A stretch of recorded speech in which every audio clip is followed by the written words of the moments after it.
তো বন্ধুরা, আজকে আমি তোমাদের গ্রামের তালের পিঠের রেসিপি সম্পর্কে বলবো। প্রথমে তালটাকে ধুয়ে প্রথমে আঁশগুলি ছাড়িয়ে নিতে হবে। আঁশ ছাড়ানো হয়ে গেলে তারপর একটা চালুনিতে ভালো করে ঘষে পর ক্রিমটি বার করতে হবে। পর ক্রিম বার করা হয়ে গেলে গ্যাসে কিছুক্ষণ চিনি মিশিয়ে ক্রিমটিকে ভালো করে ফুটিয়ে নিতে হবে। তারপর ফোটানো হয়ে গেলে তার সাথে চালের গুঁড়ি মেশাতে হবে ভালো করে।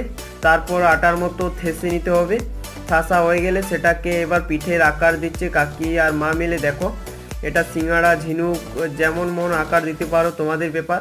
তো তারপর এটা হচ্ছে পাতপিঠা। পাতার মধ্যে পিঠেটা দিয়ে পর একটা আকার দিচ্ছে, এটাকে পাতপিঠা বলে। এবার সব পিঠেগুলিকে আকার দেওয়া হয়ে গেলে একটা হাঁড়িতে জল ফুটিয়ে সেটার উপর ছেঁদা বাটিতে পিঠেগুলি ঢাক দিয়ে কিছুক্ষণ রাখতে হবে।